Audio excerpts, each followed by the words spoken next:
अस्सलामुअलैकुम dear students. हमारा आज का लेक्चर जो है ये है charge on an electron by Millikan method. apparatus for the charge on an electron consist of a rectangular glass box। ये देखें कि ये शीशे का एक बना हुआ ग्लास बॉक्स है। इस बॉक्स के अंदर ये वाली चीज़ स्प्रे एटॉमाइज़र है। ये मेटल प्लेट एक ऊपर की तरफ, एक मेटल प्लेट नीचे की तरफ। जो मेटल प्लेट ऊपर की तरफ है इसके अंदर एक छोटा सा सुराख है और हमने इसको एक बैटरी के पॉजिटिव टर्मिनल से जोड़ रखा है जिसकी वोल्टेज V है। ये नीचे वाली प्लेट, इसको हमने एक स्विच के ज़रिए बैटरी के नेगेटिव टर्मिनल से जोड़ रखा है। हम जब चाहें इस स्विच को ऑन कर दें, जब चाहें इस स्विच को ऑफ कर दें। apparatus for the charge on an electron consist of a rectangular glass box। और इसकी एक तरफ ऐसा यानी सोर्स ऑफ लाइट है जिसकी मदद से इस फॉलिंग ड्रॉपलेट को इल्यूमिनेट किया जाता है। आपके जहन में ये क्वेश्चन आ सकता है कि ऊपर तो ड्रॉपलेट छोटे छोटे हैं और ये हमें इतना बड़ा सा दिखाई दे रहा है। चूँकि हम इस ड्रॉपलेट को माइक्रोस्कोप से देख रहे हैं और इसलिए ये हमें इन ऊपर वाले ड्रॉपलेट्स के मुकाबले में साइज से कई गुना बड़ा दिख रहा है। Two parallel plates, metal plates P and P dash, ऊपर वाली प्लेट का नाम P, नीचे वाली प्लेट का नाम P dash, separated by distance D। Upper plate is connected with positive and lower plate is connected with negative terminal of a battery of voltage V। There is a small hole at the center of the upper plate। इसको ज़रा थोड़ा सा magnify करते हैं।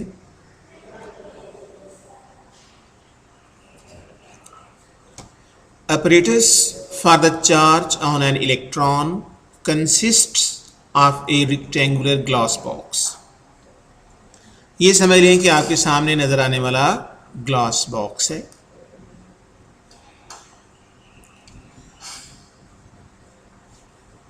Two parallel metal plates P and P separated by distance D। यानी दो metal की plates हैं जिनका दरमियानी फासला D है। Upper plate is connected with the positive and lower plate is connected with the negative terminal of a battery of voltage V। ऊपर वाली plate को एक बैटरी से कनेक्ट किया गया है उसके पॉजिटिव टर्मिनल से जिसकी वोल्टेज V है। नीचे वाली प्लेट को उसी बैटरी के नेगेटिव टर्मिनल से जोड़ दिया गया है। There is a small hole at the centre of the upper plate. और जो प्लेट ऊपर की तरफ है उसके सेंटर में एक छोटा सा सुराख है। An atomiser is fitted at the top of the box for spraying oil droplet into the container through a nozzle। The oil droplets get charged because of the friction between walls of the atomizer and oil।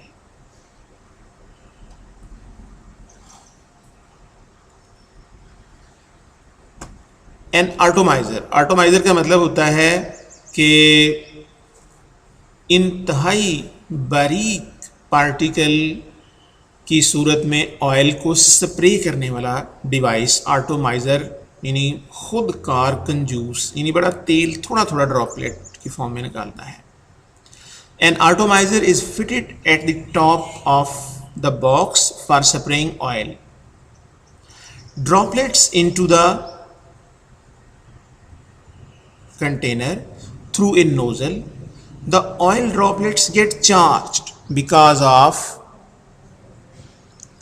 the friction between walls of the atomizer and oil। यानी oil और एटॉमाइज़र की Waals के दरमियान friction है जब oil droplet रगड़ खाते हुए उसके मुंह से बाहर निकलते हैं, they gets charged. These oil droplets are very small, इंतहाई छोटे होते हैं, and are in the form of mist, यानी जब ये एटॉमाइजर से बाहर निकलते हैं तो मिस्ट की फॉर्म में, यानी बारीक धुंध की शक्ल में होते हैं। Some of the drops passes through the hole in the upper plate, यानी ऊपर वाली प्लेट के अंदर एक छोटा सा सुराख है। जब हम ऊपर वाली प्लेट के ऊपर ऑयल स्प्रे करते हैं तो चंद एक ड्रॉपलेट्स उस छोटे से सुराख से गुजरकर नीचे चले जाते हैं। These droplets are illuminated with electric lamp and their movement is viewed under a microscope, यानी हम एक तरफ रोशनी का इंतज़ाम करके एक माइक्रोस्कोप के ज़रिए से उन दोनों प्लेटों के अंदर का सिस्टम देख रहे होते हैं। तो वो ड्रॉपलेट्स भी हमें उसके अंदर चमकते हुए सितारों की मानिंद दिखाई देते हैं। यानी जैसे ही ऑयल स्प्रे किया जाता है, कुछ ड्रॉपलेट उस सुराख से गुजरकर दोनों प्लेटों के दरमियान आ जाते हैं। चूंकि वहाँ फिर एक लैंप की मदद से उन ड्रॉपलेट्स को रोशन किया जाता है और माइक्रोस्कोप से देखा जाता है। When S is closed, oil is sprayed, यानी जब हम ऑयल को स्प्रे कर देते हैं और स्विच को क्लोज कर देते हैं, an electric field E is equal to V divided by D is produced between the plates. An electric field E is equal to V by D is produced, यानी दोनों प्लेटों के दरमियान स्विच क्लोज करने पर इलेक्ट्रिक फील्ड पैदा हो जाता है।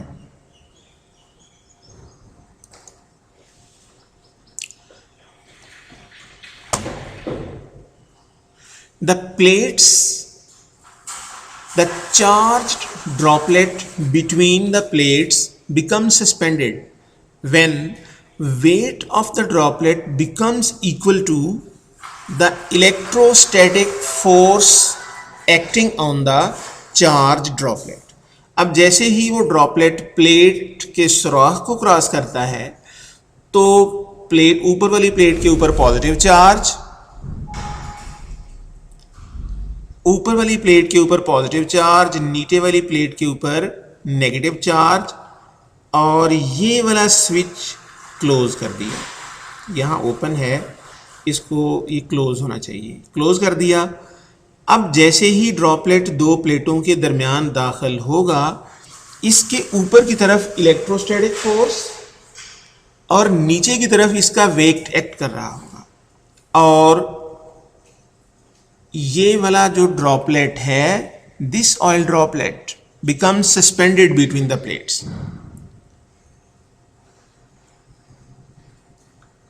क्यों सस्पेंड हो जाएगा? कि इसके ऊपर अमल करने वाला इसका वेट नीचे की तरफ, इलेक्ट्रोस्टैटिक फोर्स ऊपर की तरफ, और ये दोनों फोर्सेस जब एक दूसरे को बैलेंस कर देंगी तो charge particle will become suspended between the plates. If Q is a charge on the droplet, then value of electric force is Fe is equal to QE के बराबर होती है। क्योंकि चार्ज के ऊपर, ड्रॉपलेट के ऊपर चार्ज है और इलेक्ट्रिक फील्ड वहाँ पहले ही मौजूद है, तो इलेक्ट्रिक फील्ड की मौजूदगी में चार्ज ड्रॉपलेट के ऊपर एक फोर्स लगेगी, और ये इलेक्ट्रोस्टैटिक फोर्स ऊपर की तरफ होगी, इसका वेट नीचे की तरफ होगा, and the particle becomes suspended when electrostatic force and weight of the droplet becomes equal। Electrostatic force QE के बराबर, वेट जो है ये mg के बराबर। As we know that the value of electric field between the plates is V divided by D, और अगर हम इलेक्ट्रिक फील्ड की इस वैल्यू को यहां दर्ज कर दें on the next page,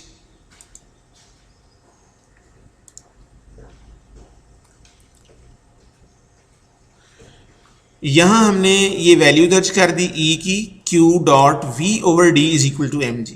और Q किसके बराबर हो जाएगा mg/d/v। अब इस इक्वेशन में कौन कौन सी चीज़ें हैं? This is the distance between the plates, this is battery of the applied voltage, and g is the value of gravitational acceleration where m is the mass of the falling droplet. in order, यहाँ ये इसलिए है कि अगर हमें g की value का तो पहले ही पता है, d हमने मेजर कर लिया, बैटरी की वोल्टेज का भी पता है, और अगर हम किसी तरह इस मैस की वैल्यू फाइंड आउट कर लें, we can calculate charge on the electron. In order to find the mass of the droplet, S is reopened. Charge का mass फाइंड आउट करने के लिए पहले हमने इसको क्लोज किया था ताकि दोनों प्लेटों के दरमियान इलेक्ट्रिक फील्ड बने और चार्ज पार्टिकल सस्पेंड हो जाए। अब हम दोबारा इसको रीओपन करेंगे, इलेक्ट्रिक फील्ड खत्म होगा और वो ड्रॉपलेट दोबारा नीचे की तरफ गिरना शुरू करेगा। The droplet S, in order to find mass of the droplet, S is reopened. as E vanishes, जैसे ही इलेक्ट्रिक फील्ड खत्म होगा, चार्ज के ऊपर अमल करने वाली ऊपर की तरफ जो इलेक्ट्रोस्टैटिक फोर्स थी वो खत्म हो जाएगी। Droplet start moving downward under the action of his weight. Very soon it start moving with terminal velocity, और थोड़ी ही देर के बाद उसकी वेलोसिटी यूनिफॉर्म हो जाएगी। जब कोई पार्टिकल किसी रेजिस्टिव मीडियम में यूनिफॉर्म वेलोसिटी से मूव कर रहा हो तो उस वक्त उसकी वो वेलोसिटी टर्मिनल वेलोसिटी कहलाती है, क्योंकि उस वक्त weight of the falling body and drag force acting on it becomes exactly equal and the particle starts moving downward with the uniform velocity. That uniform velocity is called as terminal velocity. Soon it start moving with terminal velocity when drag force becomes equal to its weight, कि जब उसके ऊपर अमल करने वाली drag force उसके wait के बराबर बन जाएगी। Fd is equal to W. This is from Stokes law. Drag force बराबर होती है 6 पाई ईटा r Vt is equal to mg। यहाँ m क्या है? 4/3 pi r cube into rho, यानी mass of the particle is equal to volume multiplied by density। अब चूंकि falling droplet spherical form में है, उसका रेडियस r है, और अगर हमें किसी फॉलिंग स्फेरिकल ड्रॉपलेट के रेडियस का पता हो, we can calculate its volume 4/3 pi r cube, और अगर हम उस ड्रॉपलेट के वॉल्यूम को डेंसिटी से मल्टीप्लाई कर दें, we can calculate its mass. So mass of the droplet would be volume multiplied by density, and volume is 4/3 pi r cube, density is rho। अब इस मैस की वैल्यू को इस इक्वेशन में दर्ज कर दें, 6 पाई ईटा r Vt is equal to 4/3 pi r cube row g। इसको थोड़ा सा सिंप्लीफाई करें, 2 3s are 6, 2 2s are 4, पाई इस पाई से कट जाएगा और इधर रह जाएगा 3 ईटा Vt 2/3 r स्क्वेयर रो g। अब देखिए यहाँ की पावर 1 है और यहाँ की पावर 3, तो एक कट के यहाँ स्क्वेयर रह जाएगा। उसी इक्वेशन को दोबारा हमने इस फॉर्म में लिख लिया कि 2/3 r square rho into g, 3 eta Vt, इसको थोड़ा सा रीअरेंज करें तो r square becomes equal to 9 eta Vt over 2 rho g. अब अगर इस इक्वेशन को गौर से देखें तो इसमें 9 कांस्टेंट है, eta coefficient of viscosity constant है, terminal velocity 2, density of the oil and acceleration due to gravity. यहाँ तकरीबन 1, 2, 3, 4 और 5 चीज़ें तो नोन हैं, टर्मिनल वेलोसिटी नोन नहीं है। And then how we can calculate terminal velocity? जैसे ही हम इसको स्विच ऑफ करेंगे, ये पार्टिकल यहाँ से नीचे की तरफ गिरना शुरू कर देगा। अब इस एक्सपेरिमेंटल अरेंजमेंट के अंदर चूंकि माइक्रोस्कोप भी है, लाइट भी है और स्टॉप वॉच का भी इस्तेमाल करना पड़ता है, तो इस तरह जैसे ही हम इसको स्विच ऑफ करेंगे, ये पार्टिकल यहाँ से यूं आहिस्तगी से नीचे की तरफ गिरना शुरू कर देगा विद यूनिफॉर्म वेलोसिटी। हम स्टॉप वॉच की मदद से इसके गिरने का टाइम और इसका कवर्ड डिस्टेंस, यानी हम ये वाला डिस्टेंस जितने टाइम में कवर होगा, distance divided by time becomes equal to its terminal velocity. Putting the values of constants eta, rho g and the terminal velocity, we can find the radius of the falling droplet, and putting the value of radius in equation number 2, we can find mass of the falling droplet, and finally putting the value of mass of the droplet in equation number 1,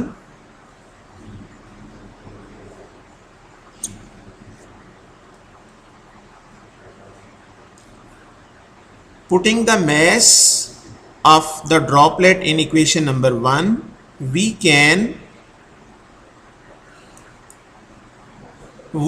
calculate charge on the droplet। हम उस droplet के ऊपर मौजूद charge जो है वो find out कर सकते हैं। यानी सबसे पहले आपने स्टोक्स लॉ अप्लाई करके उसका रेडियस फाइंड आउट किया। रेडियस फाइंड आउट करने के बाद हमने उसका वॉल्यूम फाइंड आउट किया। वॉल्यूम को डेंसिटी से मल्टीप्लाई करके हमने उसका मैस फाइंड आउट किया, और मैस की वैल्यू को जब हम इक्वेशन नंबर 1 में दर्ज करेंगे, we can calculate charge on the droplet. This experiment was performed many times and charge on the droplets was found. यानी इस एक्सपेरिमेंट को एक से ज़्यादा दफ़ा परफॉर्म किया गया और बहुत सारे ड्रॉपलेट्स का चार्ज फाइंड आउट किया गया। On analysis it was found that charge on each droplet was an integral multiple of a very small quantity 1.6 into 10 की power -19। So this quantity is considered to be the charge of electron। यानी हमने बहुत सारे particles का charge find out किया और analysis करने पर पता चला कि हर ड्रॉपलेट का चार्ज इस छोटी सी मिकदार का इंटीग्रल मल्टीपल है। So this quantity is considered to be the charge of electron. Charge on each droplet can increase और डिक्रीज बाय दिस अमाउंट। यानी किसी भी ड्रॉपलेट का चार्ज इस अमाउंट से बढ़ सकता है या इस अमाउंट से कम हो सकता है। So the charge on electron is equal to 1.6 into 10 की पावर -19। बेटा उम्मीद है कि आपको इस लेक्चर की समझ आ गई होगी। इसके अलावा अगर आपका कोई और क्वेश्चन हो तो आप मेरे व्हाट्सएप नंबर पे अपना क्वेश्चन सेंड कर सकते हैं ताकि आपको आराम से समझाया जा सके। अस्सलाम वालेकुम, अल्लाह हाफिज़।